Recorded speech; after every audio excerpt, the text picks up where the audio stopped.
بسم الله الرحمن الرحيم. الحمد لله رب العالمين والصلاة والسلام على رسول الله وعلى آله وصحبه أجمعين. أنيقو أحمد سعيد موسى كنا مقعدين أحمد بره waxaan rabaa inaan maanta la wadaago bulshada ku dhaqan caasimadda Garowe fariin ku saabsan musharaxnimadayda fariintaasi waxay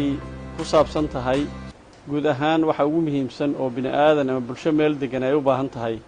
waa nabadgelyada guud weeye meel aan nabad jirin cidna kuma noolaan karto horumarna laguma gaari karo sida awgeed haddii Rabbi idmo waxaan awoodda saarayaa in qofka muwaadinka ay nabadgelyo ku helo haday noqon lahayd maxaa la yiraahdaa waxyaabaha crime-ka yararka oo iska dhaca waxaan u mari doonaa haddii Rabbi idmo in aan bulshada wacyigelin siino dadka dhibaatada abuuraya meel fog kama iman waa dad deegaanka jooga ku dhashay kana dhashay waxaan u baahannahay in aan wacyigelin samayno oo aan isku dayno in dambiga faraha laga qabto oo dadkoodu ay kala taliyaan wixii arintaasi ay wax tari weydana in sharciga la mariyo oo nidaamka la raacsiiyo haddii Rabbi idmo marka waxaan rabaa bulshada isku duuban magaalada Garowe iyo deegaanka u dhow inay isugu tagto sidii amniga loo sugi lahaa iyada oo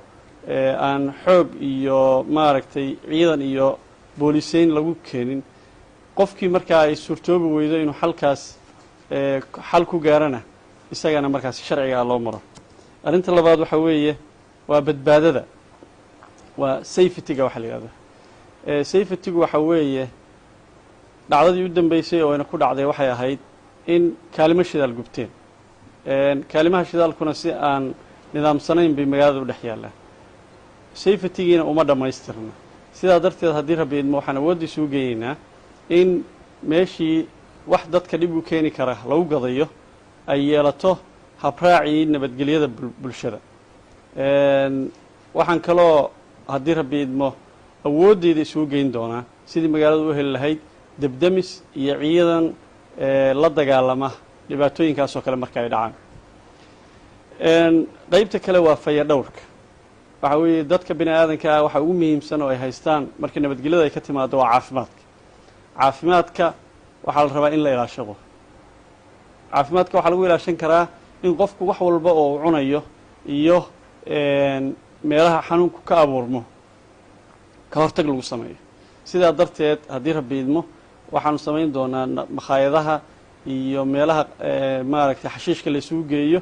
in ay noqdaan meelo nadiif ah oo wasakhduna ayaan magaalada ku daahin wadooyinka la dhigo waxyaabihii lagu ridi jiray qashinka makhaayadahana lala socdo dadka ka shaqaynaya iyo sida ay cuntada u sameeyaan haddii Rabbi idmo arrimaha dhulka insha Allah tacaala waxa dhibaato ka taagan tahay sharciyadiisa isku qabsigiisu aad buu tira badan yahay waxaan samayn doonaa nidaam electronic ah oo dhulka lagu ilaaliyo oo ku xiran nooc qayb waxa la yiraahdo GPS-ka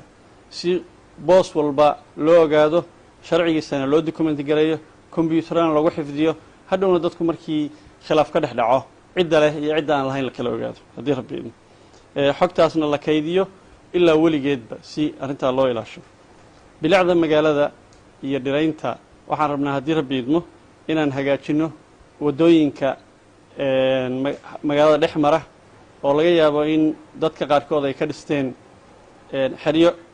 xoolaha lagu xereeyo isqulo dhagxaantii gurigooda ka hartay uga tageen sidaa darteed waxaan rabnaa inaan wadooyinka nadiifino haddii Rabbi idmo